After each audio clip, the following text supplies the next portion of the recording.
الحمد لله وكفى وسلام على عباده الذين اصطفى أما بعد فأعوذ بالله من الشيطان الرجيم بسم الله الرحمن الرحيم إن الله يأمر بالعدل والإحسان وإيتاء ذي القربى وينهى عن الفحشاء والمنكر والبغي يعظكم لعلكم تذكرون سبحان ربك رب العزة عما يصفون وسلام على المرسلين والحمد لله رب العالمين اللهم صل على سيدنا ومولانا محمد وعلى آل سيدنا ومولانا محمد وبارك وسلم اللهم صل على سيدنا ومولانا محمد وعلى آل سيدنا ومولانا محمد وبارك وسلم اللهم صل على سيدنا ومولانا محمد وعلى آل سيدنا ومولانا محمد وبارك وسلم۔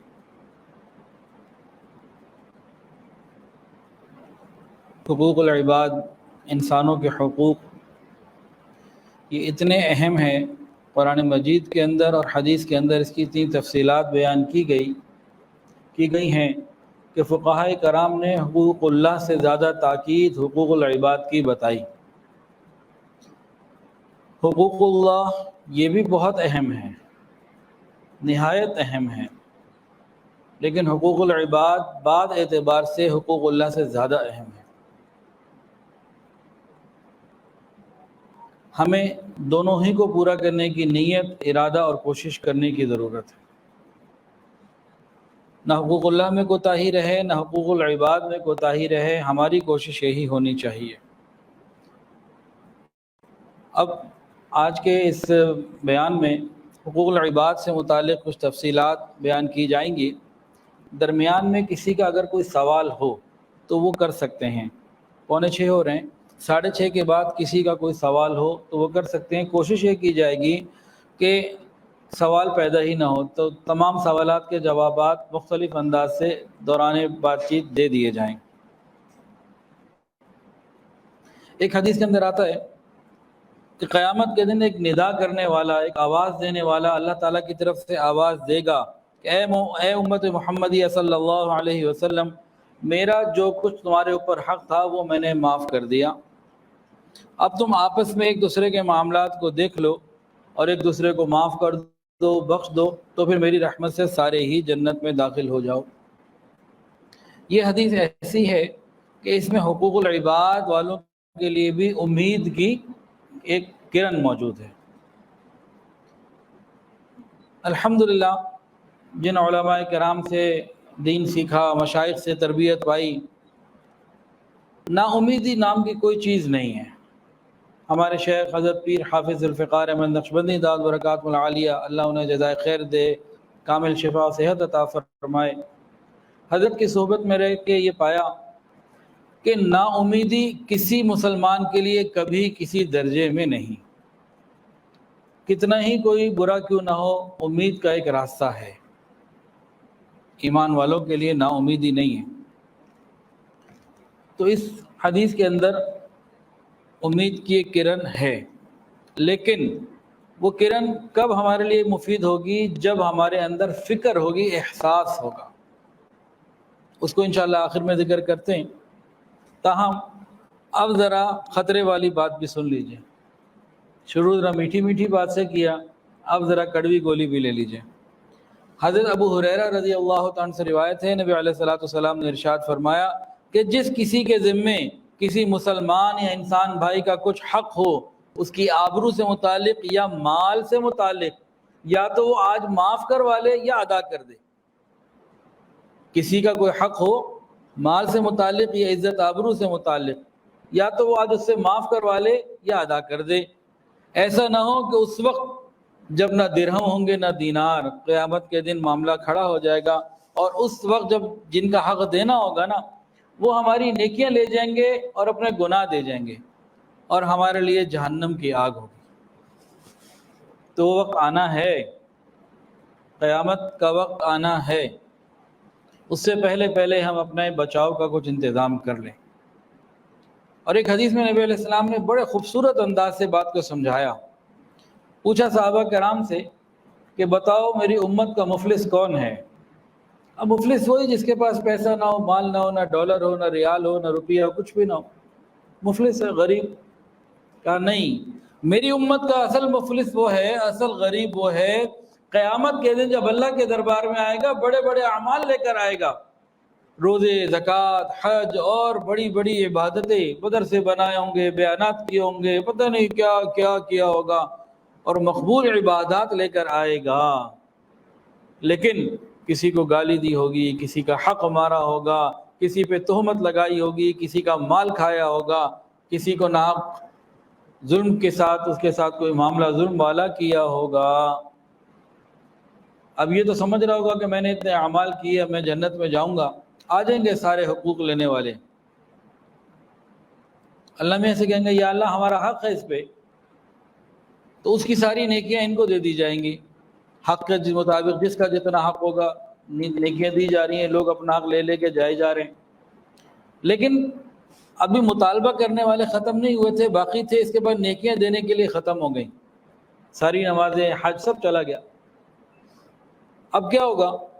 اب حق والے کو تو حق دلوانا ہے، اب ان کے گناہ اس کو دیے جائیں گے، اور یہ جناب حاجی صاحب، یہ نمازی صاحب، یہ زکاتی صاحب، یہ جہنم میں جائیں گے۔ تو یہ معاملہ قیامت کے دن پیش آنا ہے، تو ہم اس سے پہلے اپنی تیاری کا انتظام کریں، تیاری کریں۔ ایک حدیث کے اندر آتا ہے المسلم من سلم المسلمون من لسانہ ویدہ، مسلمان ہی وہ ہے جس کی زبان اور ہاتھ سے دوسرا مسلمان محفوظ رہے۔ کیا ہماری زبان سے ہمارے مسلمان محفوظ ہیں بھائی؟ ہماری بیویاں، گھر والے، رشتہ دار، دوست، احباب؟ کیا ہمارے ہاتھ سے، ہمارے ہاتھ کی دسترس سے دوسروں کا مال محفوظ ہے؟ اگر ہے تو الحمدللہ، نہیں تو ابھی ہم بنیادی طور پر مسلمان کہلانے کے بھی صحیح حقدار نہیں۔ علماء نے تو یہاں تک لکھا ہے کہ مسجد میں نماز پڑھنے بندہ جائے تو آخری صف میں نیت باندھ کے اس لیے نہ کھڑا ہو جائے کہ آگے کس جگہ خالی ہو اور لوگوں کو گزرنے میں پریشانی ہو۔ بعض لوگ آتے ہیں آخری صف میں، نیت باندھ کے کھڑے ہو جاتے ہیں، آگے سے کسی نے گزرنا ہو، اب گزرے گا تو گناہ گار ہوگا، نہیں گزرے گا تو تکلیف اٹھائے گا انتظار کی۔ کہ یہ بھی بندہ غلط کر رہا ہے، حالانکہ نماز پڑھ رہا ہے مسجد میں، لیکن گناہ گار ہو رہا ہے، دوسروں کے لیے تکلیف کا ذریعہ بن رہا ہے۔ اور قیامت کے دن کیا معاملہ ہوگا کہ اللہ تعالیٰ اہل حقوق کو ان کے حق دلوا کر رہیں گے۔ اگر کسی بکری نے دوسری بکری کو سر بھی مارا، کسی بکرے نے بکری کو سینگ مار دیا، اس کا بھی حساب ہوگا کیوں مارا تھا، حالانکہ جانور مکلف نہیں ہے۔ سمجھانے کے لیے بتایا گیا کہ اس حد تک اللہ رب العزت میزان کا معاملہ کریں گے۔ ہماری کوئی بھی عبادت حقوق العباد کا بدلہ دنیا میں نہیں بن سکتی، آخرت میں تو ساری عبادتیں دے دی جائیں گی نا حقوق والوں کو، لیکن دنیا میں نہیں۔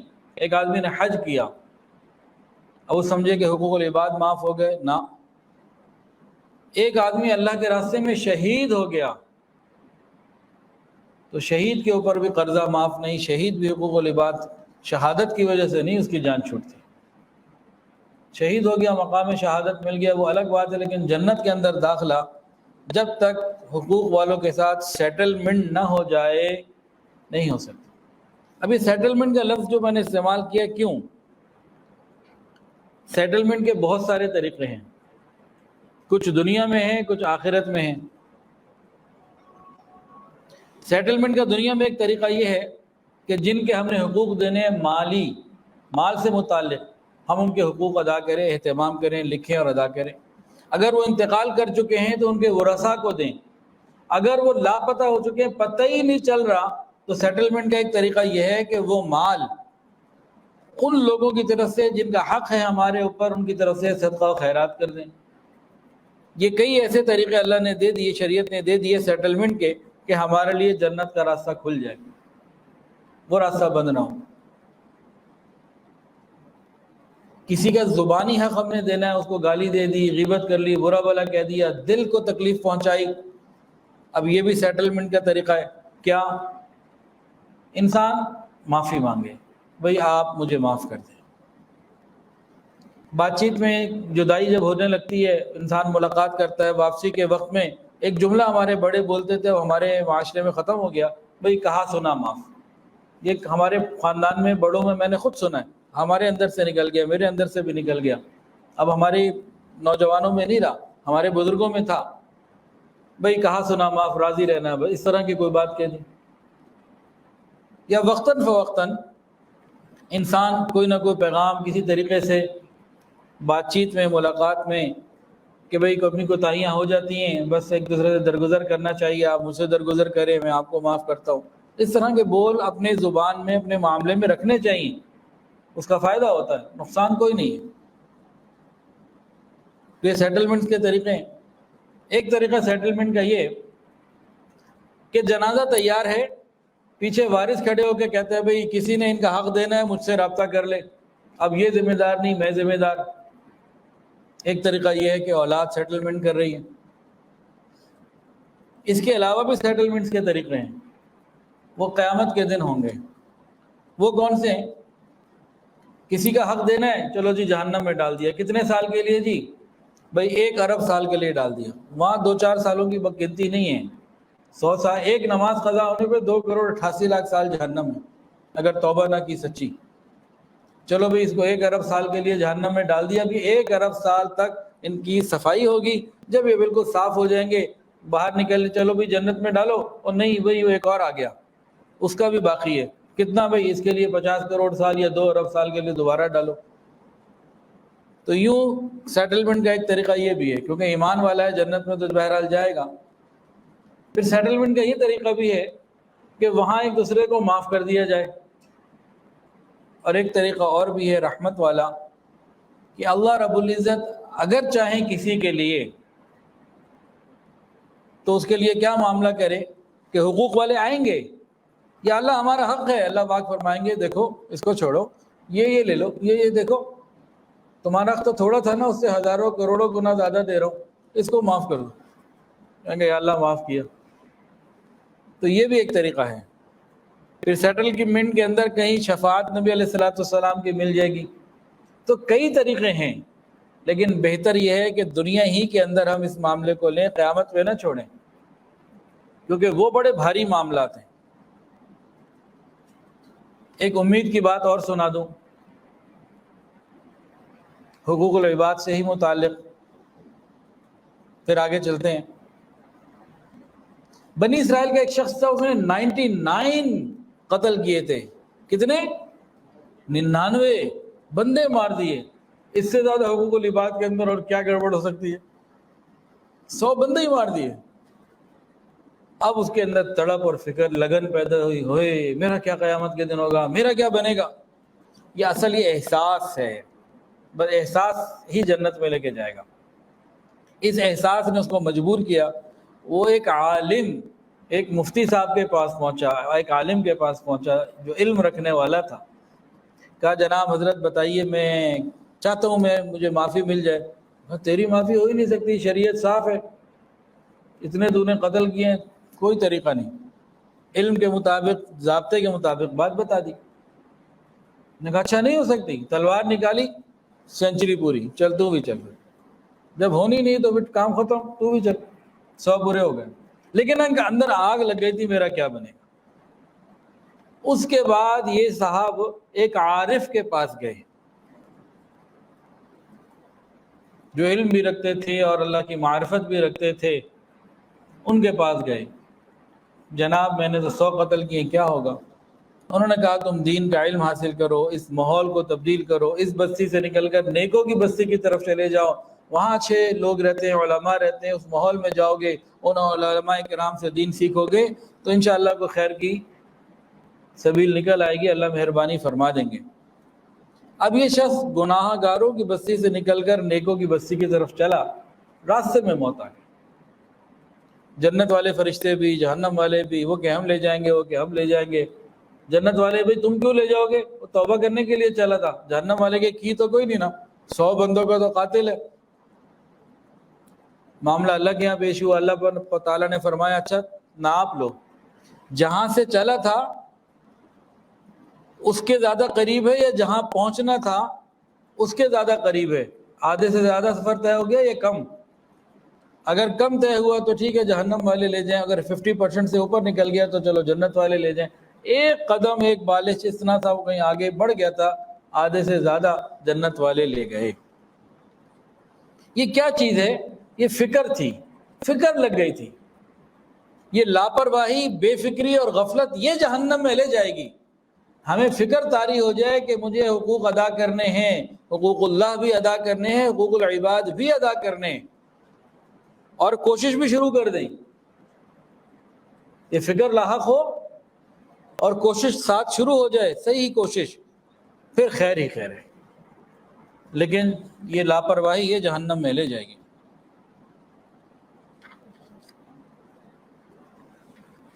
ایک حدیث سن لیجئے، رسول اللہ صلی اللہ علیہ وسلم کے سامنے ایک عورت کا ذکر کیا گیا، بڑی نماز پڑھنے والی، تہجد پڑھنے والی، نفل عبادت خوب کرنے والی، لیکن اپنی زبان سے اپنے پڑوسیوں کو، ساتھ والوں کو، لوگوں کو تکلیف دینے والی۔ کہا کہ عبادات تو اس قدر اور زبان سے لوگوں کو تکلیف فرمائے، جہنم میں جائے گی۔ ایک اور عورت کا ذکر کیا گیا کہ فرائض واجبات وہ پوری کرتی ہے، بہت زیادہ عبادات میں نہیں ہے، لیکن کسی کو تکلیف بھی نہیں دیتی، فرمایا وہ جنت میں جائے گی۔ تو لوگوں کو تکلیف دینا اتنا بڑا معاملہ ہے یہ۔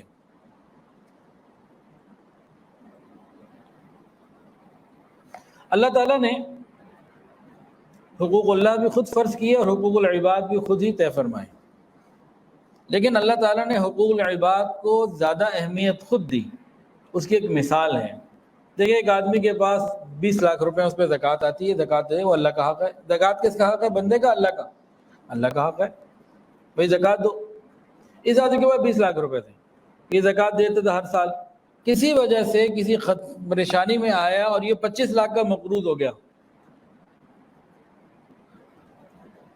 اب یہ -5 لاکھ ہو گیا، اب اس پہ زکوٰۃ فرض ہے کہ نہیں؟ نہیں۔ اللہ پاک کہتے ہیں پہلے اس کا ادا کر دو، میرے بندے کا، اپنے بھائی کا، پھر میری طرف آنا۔ تو اللہ رب العزت نے خود حقوق العباد کی اہمیت کو زیادہ قرار دیا۔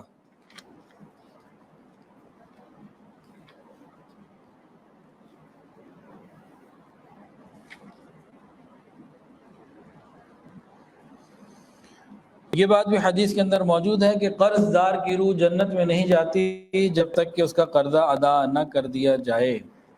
ابھی خانقاہوں میں آنا یہاں کس لیے؟ خالی بیان سننے کے لیے آنا نہیں۔ جو صرف بیان سننے کے لیے آتا ہے وہ تو پورا فائدہ نہیں اٹھا رہا۔ زندگی تبدیل کرنے کی نیت سے آنا کہ میری زندگی ایسی ہو، کل قیامت کے دن میرا گریبان پکڑنے والا کوئی نہیں۔ کس نیت سے یہاں آئیں؟ کہ اللہ میری زندگی ایسی بنا دیجئے قیامت کے دن میرا گریبان پکڑنے والا کوئی نہ ہو۔ اور کس نیت سے آنا ہے خانقاہوں میں؟ اللہ مجھے ایسا بنا دیجئے کہ کسی ظالم کی آہ، اللہ مجھے ایسا بنا دیجئے کہ کسی مظلوم کی آہ مجھے نہ لگے۔ یہ بڑی زندگی کا نا خراب ترین وقت ہوتا ہے، کسی مظلوم کی بد دعا ہمیں لگ جائے، یہ بڑی بدنصیبی کی بات ہوتی ہے۔ تو صحیح تربیت اور سلوک اور خانقاہوں میں آنے کا اصل فائدہ یہ ہے کہ سب سے پہلے تو گناہوں سے سچی توبہ کرے، اس کے بعد جو عبادات ہماری قضا ہو چکی ہیں، نماز، روزہ، حج، زکوٰۃ، کوئی چیز جو بیلنس چل رہا ہے، ان کو ادا کرنے کا اہتمام شروع کرے۔ حقوق العباد اگر کچھ ہمارے ذمے ہوں تو ان کے لیے فہرست بنائے اور یا ان سے معاف کروائے یا ادا کرنے کا اہتمام کرے۔ یہ سارے کام ہیں تو پھر یہاں آنے کا فائدہ پورا ہے۔ اگر یہ چیزیں اور یہ نیتیں نہیں ہیں تو یہاں آنے کا فائدہ پورا نہیں ہو سکتا۔ یہ حقوق العباد کون ادا کرتا ہے؟ جس کے دل میں خوف خدا ہو، جس کے دل میں اللہ تعالیٰ کا خوف ہو۔ جس کے دل میں خوف خدا نہیں وہ حقوق العباد ادا نہیں کر سکتا۔ اس کے بارے میں ایک واقعہ سن لیجئے۔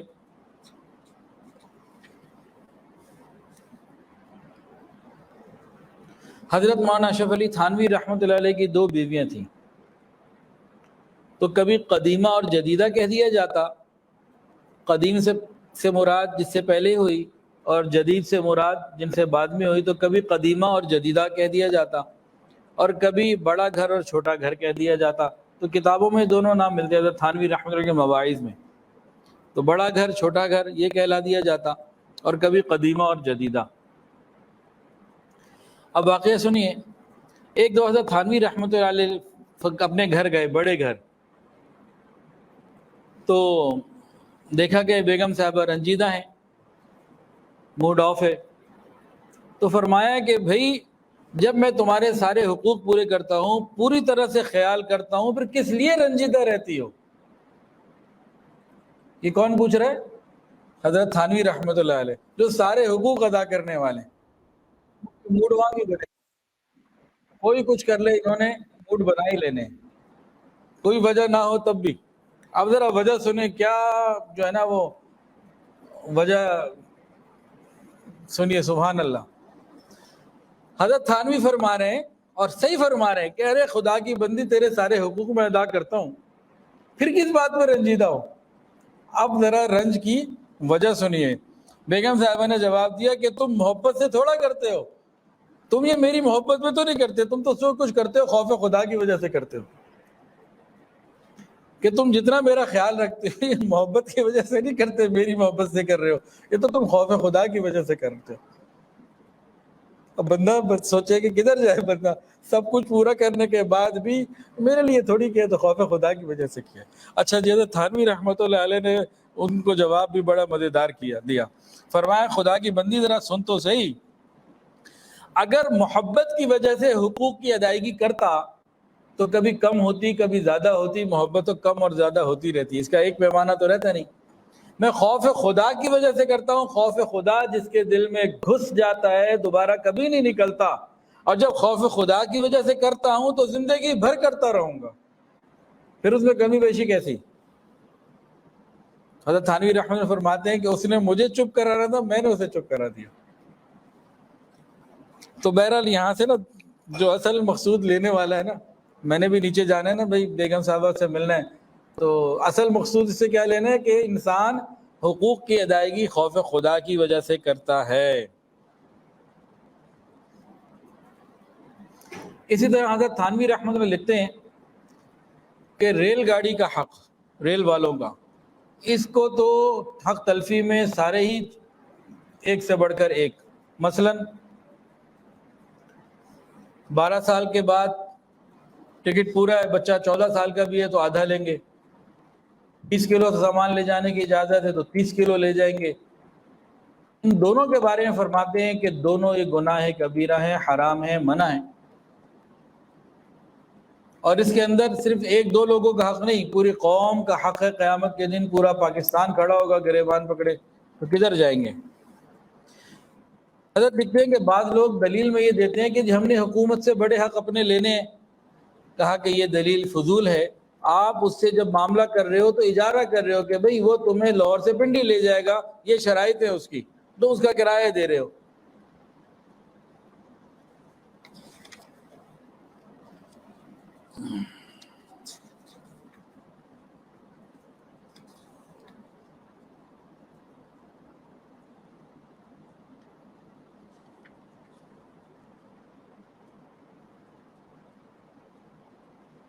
اگر کسی کے ہمارے پر ایسے حقوق ہیں کہ ہم نے ان کو زبانی طور پہ تکلیف دی، ان کو برا بھلا کہا، ان کے لیے کیا اس کا طریقہ ہے ادائیگی کا؟ خاندان میں ہے، غیبت ہو جاتی ہے، ایک دوسرے سے بدگمانیاں ہو جاتی ہیں، ان کے لیے ایک تو یہ معاف کرنا کروانا اس کا سلسلہ ہو، دوسرا ان کے لیے ایصال ثواب، ان کے لیے دعائے خیر زندگی بھر ہم اپنا معمول بنائیں، اور دعاؤں کے اندر ایک یہ دعا بھی مانگا کریں، یا اللہ جن کے حقوق ہیں میرے اوپر، آپ ان کو اپنی طرف سے اتنا عطا کر دیجئے کہ وہ مجھ سے راضی ہو جائے۔ دعا مانگنے میں تو کوئی پیسے نہیں لگ رہے نا۔ ایک دعا آپ نے اکثر میری زبان سے سنی ہوگی دعاؤں کے اندر، یا اللہ جن لوگوں کا حق ہے کہ ہم ان کے لیے دعائیں کرتے رہا کریں، یا اللہ ان کو بھی، ان کے لیے بھی خیر کے فیصلے فرما۔ سنا کبھی نہیں؟ اس کی کیا تفصیل ہے؟ اس کی بہت بڑی تفصیل ہے۔ یہ لائن تو ایک چھوٹی سی ہے، یا اللہ جن کا حق ہے کہ ہم ان کے لیے دعائیں کرتے رہا کریں، یا اللہ ان کے لیے بھی خیر کے فیصلے فرما۔ ہمارے اوپر کن کن کے حق ہیں؟ ارے کہاں سے لے کے کہاں تک لوگوں کے حق ہی حق ہیں۔ تفصیل میں جاؤں تو میرا خیال ہے گزشتہ انبیاء کا حق بھی ہمارے اوپر آئے گا، بھائی ان کے لیے بھی دعائیں خیر کرنی چاہیے، ملائکہ کا بھی آ جائے گا، بھائی ان کے لیے بھی دعا کرنی چاہیے، اور حضور پاک صلی اللہ علیہ وسلم کو تو بہت زیادہ، پھر صحابہ کرام کا، ان کی وجہ سے دین ہم تک پہنچا، پھر ائمہ کرام، فقہا، محدثین، مجتہدین، ان کی وجہ سے دین ہم تک پہنچا، پھر یہ مدارس، یہ ہمارے مشائخ، یہ ہمارے اساتذہ کرام، اور اس طرح کا ایک لمبا سلسلہ، ان کا حق، پھر ہمارے رشتہ دار، ہمارے والدین، ہمارے عزیز و اقارب، اور پھر وہ لوگ جن کے ساتھ ہم نے کوئی برا کیا، لمبی فہرست ہے بھائی، تو ہم سب کے لیے خیر مانگتے رہا کریں۔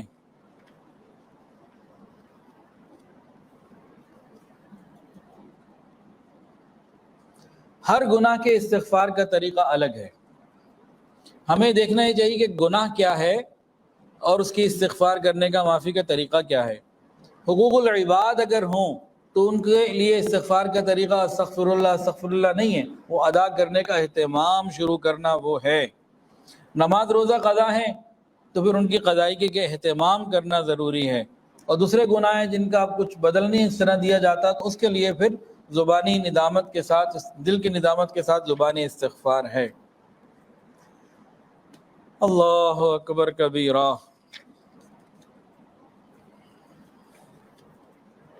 ہمارے معاشرے میں عام طور سے بہنوں کو، بیٹیوں کو، عورتوں کو وراثت حق نہیں دیا جاتا۔ حضرت تھانوی رحمۃ اللہ فرماتے ہیں کہ ان بچیوں کا، عورتوں کا، ان بہنوں کا معاف کر دینے سے بھی معاف ہوتا نہیں ہے، کیونکہ انہوں نے دل کی رضا سے معاف نہیں کیا ہوتا۔ اس کی کئی وجوہات بتائی ہیں، انہوں نے کہا اکثر جو اس طرح معاف کرواتے ہیں تو کسی کا معاف نہیں ہوتا، قیامت کے دن جب یہ بہن، بیٹی، یہ خاتون جہنم میں جانے والی ہوگی، پتہ لگے گا بھائی میں اس سے لے سکتی ہوں، میرا حق ہے، وہ ہمیں جہنم میں بھجوا کے خود جنت میں چلی جائے گی، جہنم میں جانا برداشت نہیں کرے گی، نفسی نفسی کا وہ زمانہ ہوگا۔ فرمایا کہ والد کے مرنے کے فوراً بعد جو بچیاں، لڑکیاں آمدنی یا زمین یا جائیداد لینے سے منع کر دیتی ہیں، وہ ان کا اعتبار معتبر نہیں، 3 وجوہات کی وجہ سے۔ نمبر 1، اول تو غم اور صدمے کی کیفیت ہوتی ہے، ایک وجہ یہ ہوتی ہے کہ اپنے نفع نقصان کا خیال نہیں کر پاتی ہیں اس کیفیت کی وجہ سے۔ دوسرا، رواج یہی ہے کہ بہنوں کو وراثت تو دینی نہیں ہے، انہیں پتہ ہے کہ ملنا تو ہے نہیں، اگر ہم نے ضد کی تو رشتہ بھی جائے گا، بدنامی بھی ہوگی۔ اور تیسری بات، انہیں پتہ بھی نہیں ہوتا ان کا اپنا ہے کیا، حق کیا ہے، اصل بنتا کیا ہے، پتہ ہی نہیں ہوتا۔ حضرت تھانوی رحمۃ اللہ فرماتے ہیں کہ جب صدمے کا وقت گزر جائے، طبیعت بحال ہو جائے، اس وقت ان کو بتاؤ بھی تمہارا یہ ہے، اور ان کو دے دو، 2-4 دن ان کو ذرا اس مال کی لذت اور حرارت آ جائے، حلاوت آ جائے، پھر تیسرے چوتھے دن جا کے کہو جناب کتنی میری پیاری بہن ہے، آپ ذرا مجھے واپس دے دیجئے۔ بتائیں، ہاتھ کھڑا کریں، 100 میں سے کتنی واپس دیں گی؟ بتائیں عویس بھائی، آپ بتائیں۔ 10%؟ بڑا گمان ہے یار آپ کا، ایک بھی نہیں ہوگی 100 میں سے، لاکھوں میں کوئی 2 ہوں گی، لاکھوں میں کچھ 10 ہوں گی، 100 میں سے 10 نہیں ہو سکتی، میں نہیں مان سکتا، بہت مشکل ہے، کر کے دیکھے کوئی۔ ویسے تو 100 میں سے 90 منوا لیتے ہیں نا، وہ جی میں نے منوا لی ہے، نہیں منوایا، یہ سب چکر ہی چکر ہے، کچھ بھی نہیں۔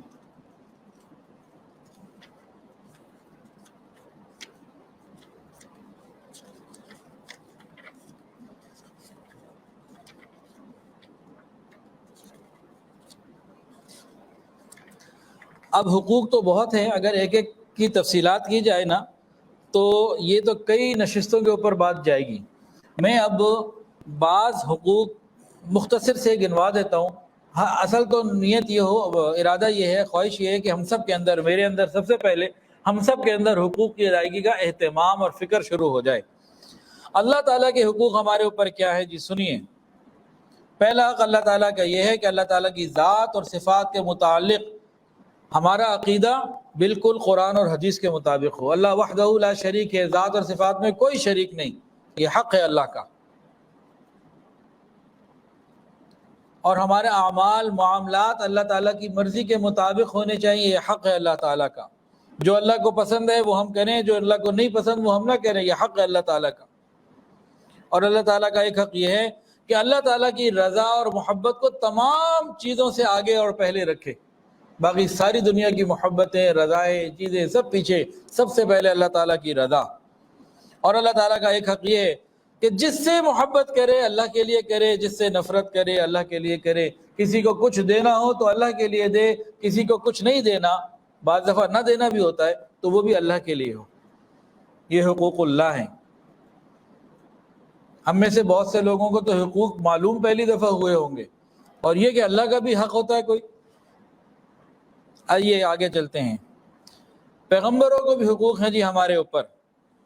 نبی کریم صلی اللہ علیہ وسلم کے حقوق اور پیغمبروں کے حقوق بھی ہیں۔ پیغمبروں کے حقوق کیا ہیں؟ تمام پیغمبروں پر ایمان لانا، ہمیں نام پتہ ہے یا نہیں، سب کے اوپر ایمان لانا، اور سب اللہ کے بندے تھے اور تمام انسانوں میں سب سے افضل۔ اور حضور پاک صلی اللہ علیہ وسلم کے حقوق، اس کے اوپر تو پورے بیانات ہیں، حقوق مصطفیٰ صلی اللہ علیہ وسلم، اس کے اوپر کتابیں ہیں۔ نبی علیہ السلام کے بھی بہت سارے حقوق ہیں، مثلا کہ آپ صلی اللہ علیہ وسلم آخری نبی ہیں، خاتم النبیین ہیں۔ آپ کی بات کو ماننا، جیسے آپ نے کہا ویسے ہمارے لیے ضروری۔ آپ کے اوپر درود شریف پڑھتے رہنا، یہ نبی علیہ السلام کا حق ہے۔ آپ کی محبت دل میں رکھنا، آپ کی عزت اور اکرام کرنا، اور جو نبی علیہ السلام سے محبت کرنے والے صحابہ اہل بیت ہیں ان سب سے محبت کرنا، یہ سب نبی علیہ السلام کے حقوق ہیں۔ فرشتوں کے بھی حقوق ہیں ہمارے اوپر۔ کبھی غور کیا کہ فرشتوں کے بھی کوئی حق ہے ہمارے اوپر؟ آج ذرا سن لیجئے۔ ملائکہ کے حقوق، ان کے وجود کا یقین رکھے کہ وہ ہیں، اللہ تعالیٰ کی نورانی مخلوق ہیں، اللہ نے ان کو پیدا کیا۔ ان کو گناہوں سے پاک صاف سمجھے کہ وہ گناہ کر ہی نہیں سکتے، ان کے اندر وہ اللہ نے چیز ڈالی ہی نہیں کہ گناہ کر سکیں۔ جب ان کا نام آئے تو علیہ السلام کہنا چاہیے، حضرت جبرائیل علیہ السلام، حضرت میکائیل علیہ السلام، اسی طرح ایک فرشتے کا نام ہے رفیع علیہ السلام۔ تو بہت سارے فرشتے ہیں اور ان کی تعداد اللہ کے سوا کوئی نہیں جانتا۔ فرشتوں کا حق یہ ہے کہ ہم اپنی بعض چیزوں سے ان کو تکلیف پہنچانے سے بچیں۔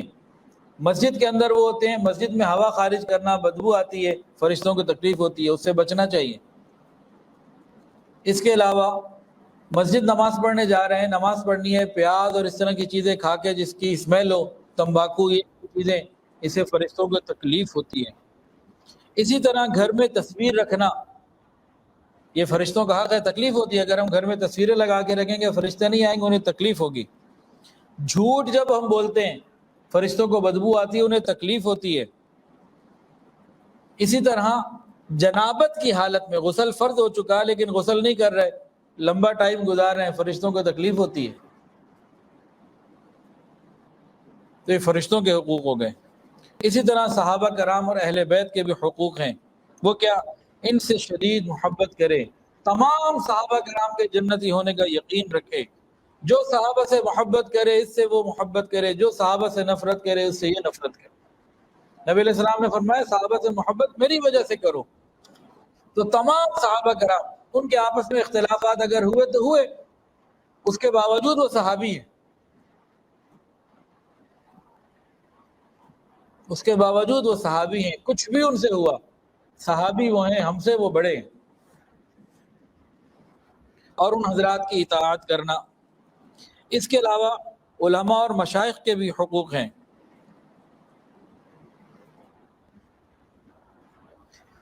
علماء اور مشائخ کے حقوق کیا ہیں؟ جو دنیا سے جا چکے ان کے لیے دعائے مغفرت، ان کے لیے ایصال ثواب یہ کرتا رہے، اور ان کی اتباع کرتا رہے، اور جو ان میں سے حیات ہوں ان کی عزت کرے، ان سے محبت کرے، ان سے بغض نہ رکھے، اور اپنی گنجائش کے مطابق ان کی خدمت کسی نہ کسی درجے میں کرتا رہے۔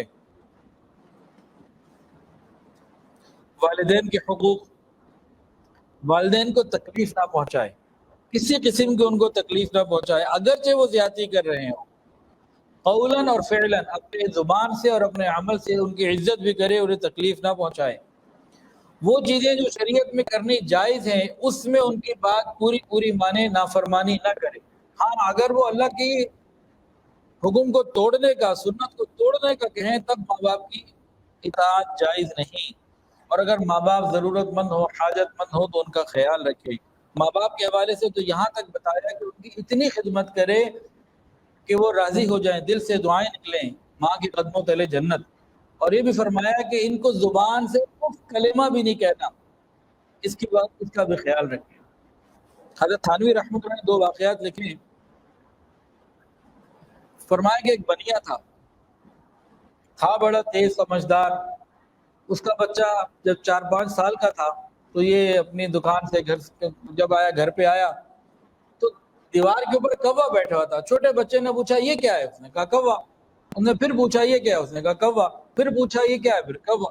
بچے نے تقریباً 100 مرتبہ پوچھ لیا. اس نے وہ تاریخ نوٹ کر لی، دن نوٹ کر لیا، اور یہ نوٹ کر لیا کہ میرے بیٹے نے آج مجھ سے اتنی مرتبہ ایک ہی بات پوچھی اور میں نے اس کو محبت سے بتائی. چھوٹے بچے بعض مرتبہ ایک بات کو کتنی دفعہ پوچھتے ہیں. اور وہ اس نے اپنی ڈائری تھی سنبھالی ہوئی تھی. یہ بوڑھا ہو گیا. اب وہ جب بچہ اس کا جوان تھا کام سے واپس آیا تو باپ نے کوئی بات پوچھی تو اس کے سب سے پہلے تو دل میں خیال آیا کہ دیکھو اتنے یہ بیوقوف ہو گئے، ان کو اتنی بھی سمجھ نہیں رہی. ایک سادہ سی کوئی بات پوچھی تو باپ نے دوبارہ پوچھ لی. ہاں کوا ہی آیا تھا. باپ نے پوچھا یہ کیا ہے؟ اس نے کہا کوا. دوبارہ پوچھا تو 4-5 دفعہ کے بعد کہنے لگا آپ کی طبیعت ٹھیک ہے، دماغ آپ کا ٹھیک ہے، سیٹ ہے؟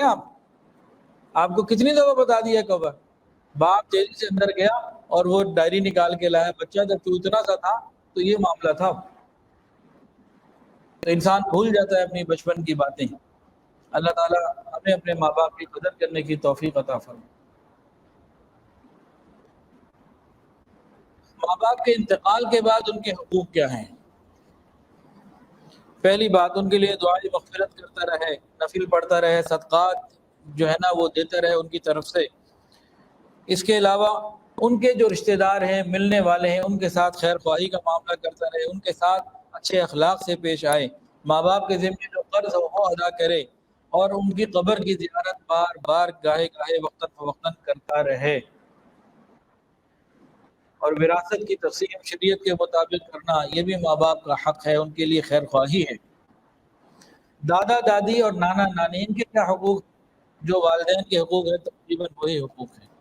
اسی طرح اولاد کے بھی حقوق ہیں.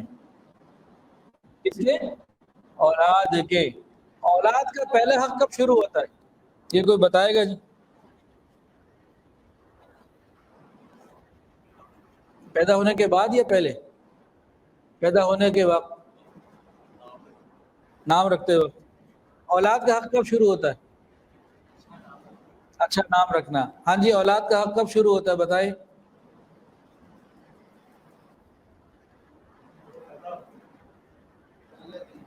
پہلے دن سے. اور بتائیں؟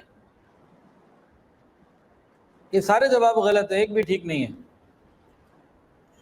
اولاد کا حق اس وقت شروع ہوتا ہے جب لڑکی تلاش کر رہے بندہ اپنے لیے، منگنی سے پہلے. اگر خیر دیندار ہوگی، سلیقے والی ہوگی، نیک ہوگی، اچھی ہوگی تو اولاد بھی آگے اچھی ہوگی. اب منگنی کے وقت جب لڑکی تلاش کرتے ہوئے خالی شکل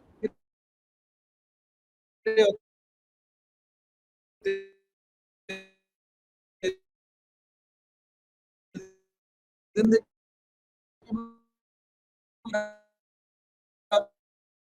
دیکھ رہے ہوتے ہیں. آدھی تقسیم ہو کے وزن ہو کے ادھر جاتی، آدھی ادھر جاتی. کپڑے آتے تو وہ آدھے کٹ کے آدھا ادھر آدھا ادھر، ہر چیز کا پورا وزن ہوتا تھا، اس حساب سے تقسیم ہوتی تھی. 1 گرام بھی ادھر سے ادھر نہیں کرتے تھے. ایک مرتبہ ایک شال آ گئی گھر میں. اب وہ دونوں بیویوں کو پسند آ گئی. اب اصول یہ ہے کہ اس کو آدھا کرو. اب آدھا کرو تو نہ اس کے کام کی نہ اس کے کام کی. تو کیا کریں؟ بازار بھیجا، اس کی قیمت لگواؤ. قیمت لگ کے آ گئی. کہا کہ بھئی تم میں سے ایک دوسری کو آدھی قیمت دے کے رکھ لے. مثال اگر اس کی قیمت 50 روپے لگی ہے تو 25-25 سے تم دونوں کا ہے ہی، تو جس نے رکھنی ہے دوسرے کو 25 روپے. اتنا خیال کیا کرتے تھے.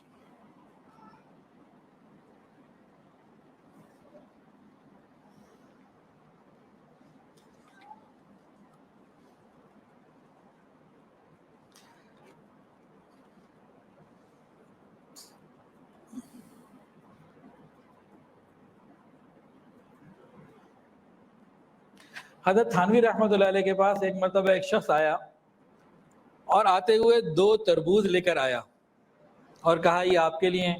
حضرت نے پوچھا 2 کیوں لایا؟ ایک کافی تھا، ایک ہی لے آتے۔ اس نے کہا تیرے 2 بیویاں نہیں ہیں؟ دیہاتی آدمی تھا، تیرے 2 بیویاں نہیں ہیں؟ اسی کو میں 2 لایا،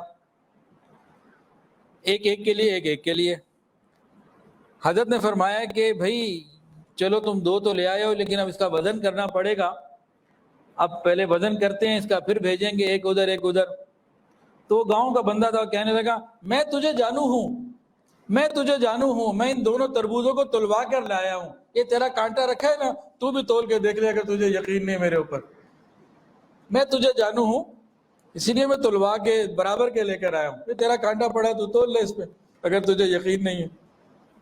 حضرت تھانوی رحمۃ نے فرمایا کہ تم مسلمان ہو، جب تم کہہ رہے ہو کہ تلوا کے برابر کے لے کر آئے ہو تو وزن تو برابر ہے، لیکن پھر بھی اس کو نا آدھا آدھا کاٹنا پڑے گا، پھر بھی اس کو آدھا آدھا کاٹنا پڑے گا کہ پتہ نہیں کون سا کم میٹھا ہو کون سا زیادہ میٹھا ہو، تو انصاف کہاں ہوا، برابری کہاں ہوئی، جن کو تو کاٹنا پڑے گا۔ وہ گاؤں والا کہنے لگا میں ان کے اندر تو نہیں گھسا، میں ان کے اندر تو نہیں گھسا، مجھے کیا پتا کون سا زیادہ میٹھا کون سا زیادہ پھیکا ہے کون سا کم ہے، خود دیکھ لو۔ اب حضرت تھانوی رحمۃ اللہ علیہ نے اس کو کاٹا، دونوں کو آدھا آدھا برابر کیا، وزن رکھا، اس کو پھر کہا کہ دیکھ بھائی اب دونوں برابر ہو گئے، کم میٹھے بھی برابر ہو گئے، زیادہ میٹھے بھی، دونوں برابر ہو گئے، اب ٹھیک ہوا۔ اب وہ گائے والا کہنے لگا، اب جو گاؤں والا تھا، وہ گاؤں والا کہنے لگا تو بہت باریک کاتے ہے، یعنی بڑی محنت مشقت اٹھاتا ہے، بڑی تکلیف اٹھاتا ہے۔ حضرت نے فرمایا کہ چودھری صاحب یہ یہاں کی تکلیف آخرت کے مقابلے میں بڑی تھوڑی ہے، یہ یہاں کی تکلیف آخرت کے مقابلے میں بڑی تھوڑی ہے۔ یہ بات اگر ہمیں سمجھ میں آ جائے نا کہ آخرت کی ذلت دنیا کی ذلت سے زیادہ، آخرت کی مشقت دنیا کی مشقت سے زیادہ، آخرت کے اندر نہ ہمارے پاس دینے کے لیے کیش ہوگا، کچھ بھی نہیں ہوگا، آج موقع ہے ہم اللہ کی رحمت سے فائدہ اٹھا لیں۔ تو حضرت تھانوی رحمۃ اللہ علیہ نے قرآن مجید کی اس آیت پہ بھی عمل کر کے سمجھا دیا، انما یخشى اللہ من عبادہ العلماء، کہ علماء کے اندر سب سے زیادہ خوف ہوتا ہے۔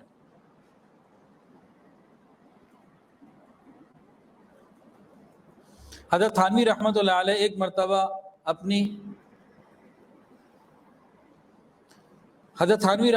دسترخوان لگائیں، بسم اللہ کریں۔ حضرت تھانوی رحمۃ اللہ علیہ ایک مرتبہ اپنی ایک اہلیہ کو علاج کی غرض سے میرٹھ لے گئے۔ وہاں ایک عورت نے کہا کہ تمہارے کیسے پیر صاحب، ایک عورت نے دوسری عورت کو کہا تمہارے کیسے پیر صاحب ہیں، یہ اپنی بیوی کو لیے علاج کے لیے پھر رہے ہیں، میرے پیر صاحب نے تو 50 سال سے اپنی بیوی کی شکل بھی نہیں دیکھی۔ تو اس عورت نے جواب دیا کہ جو 50 سال سے اس طرح گناہ کبیرہ میں مبتلا ہے، کیا وہ شخص پیر کہلانے کے لائق بھی ہے؟ حضرت تھانوی رحمۃ اللہ علیہ کو حقوق العباد کی ادائیگی کا اتنا اہتمام تھا، اپنی وفات سے چند گھنٹے پہلے مغرب کی نماز لیٹے لیٹے ادا کی، بیٹھنے کی ہمت نہیں تھی۔ اس کے بعد چھوٹی پیرانی صاحبہ سے پوچھا کہ میں کیا تم دونوں کو خرچہ دے چکا ہوں اس مہینے کا؟ ان کا جی آپ دے چکے ہیں، آپ تسلی رکھیں ہمارے پاس بہت کچھ۔ جاتے میں بھی یہی خیال۔ اب ایک آخری واقعہ سن لیجئے۔ احمد صاحب نے گھنٹی بجا دی ہے کہ افطاری کرنی ہے، تو بھوک تو مجھے بھی بڑی لگ رہی ہے اور افطاری کا وقت بھی ہے، تو روزہ رکھا ہوا ہے، انشاءاللہ بھی افطاری کرتے ہیں۔ ایک آخری واقعہ سن لیجئے، پھر ہم دعا بھی مختصر سی کر لیتے ہیں۔ حضرت تھانوی رحمۃ اللہ علیہ سفر پہ جاتے تھے تو سفر پہ جا کے گھر والوں کو خط لکھتے تھے، اور جو خط لکھتے تو وہ بھی برابر، اگر ایک کو 15 لائن کا لکھا ہے تو دوسرے کو بھی 15 لائن کا لکھیں گے، اگر ایک کو 18 لائن کا لکھا ہے تو دوسرے کو بھی 18 لائن کا لکھنا ہے، دونوں گھروں کو، قدیمہ اور جدیدہ، دونوں بیویوں کو خط لکھتے ہیں۔ ایک دفعہ سفر میں سے فرمانے لگے کہ جب میں گھر سے نکلا تو چھوٹی والی بیگم بیمار تھی، رنجیدہ تھیں، اور دل میں غم تھا کہ میں جا رہا ہوں، طبیعت ٹھیک نہیں تھی، تو ان کو میں کچھ اضافی خط کے پیسے دے آیا اور خط کے کاغذ اور لے آیا کہ بھئی تمہیں بار بار لکھنا پڑے گا اپنی دلجوئی کے لیے، تو پہلی والی دوسری کو ضرورت نہیں تھی، اس کو بھی دے آیا کہ بھئی تم بھی لکھ لینا۔ اور پھر کہتے ہیں کہ جو بیمار تھی اس کی دل جوئی کے لیے، دل کی تسلی کے لیے، دل لگی کے لیے مجھے خط لکھنا پڑا طویل، خیر خیریت، حال احوال، یہاں پہنچا، یہاں کھایا، یہ کیا وہ کیا، تاکہ اس کی ذرا دل جوئی ہو جائے، تو مجھے بہت طویل لکھنا پڑا۔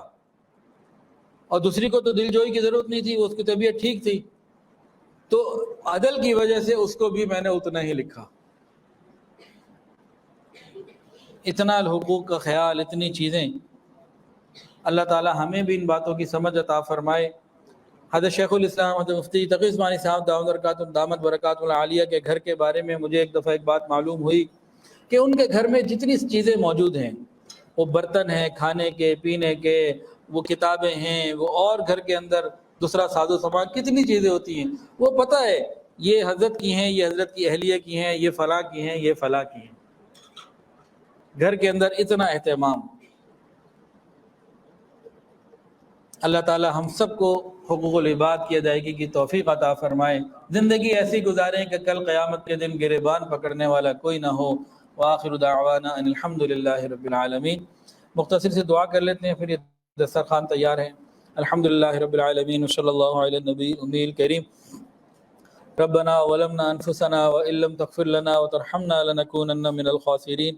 اللہ ہم آپ کے عاجز مسکین بندے ہیں، اللہ ظاہر میں بندے، حقیقت میں نہایت ہی گندے ہیں۔ یا اللہ ہمارے دلوں کی گندگیوں کو دور فرما، ہمارے سینوں کو اپنے نور سے منور فرما، ہمارے دلوں کو اپنی یاد سے آباد فرما۔ یا اللہ ہمیں تمام صحابہ کرام اور اہل بیت کی محبت عطا فرما۔ یا اللہ ہم سب کو حقوق کی ادائیگی کا شوق، توفیق اور سعادت عطا فرما، اس کی فکر عطا فرما، احساس عطا فرما۔ یا الہ العالمین ہمیں حقوق اللہ اور حقوق العباد دونوں کی ادائیگی کا اہتمام عطا فرما۔ یا اللہ قیامت کے دن ہمیں بخشش کیے ہوئے گناہ گاروں کی صف میں شامل فرما۔ ہم سب کو رزق حلال، آسان، فراخ اور بابرکت عطا فرما، حرام اور مشتبہ سے محفوظ فرما۔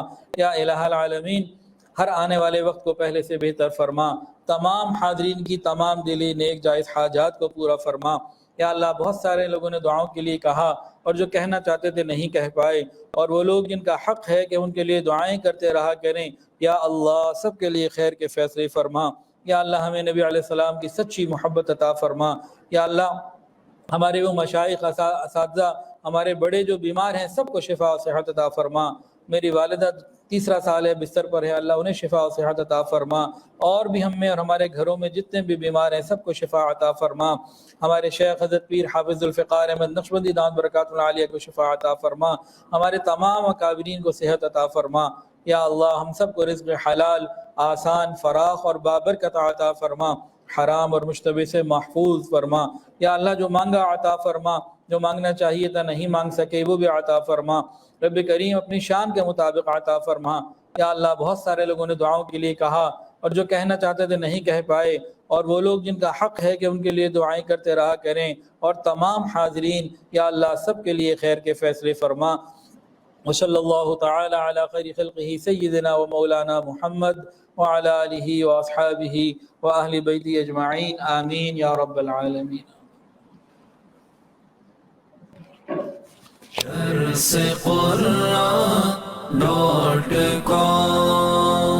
www.darsequran.com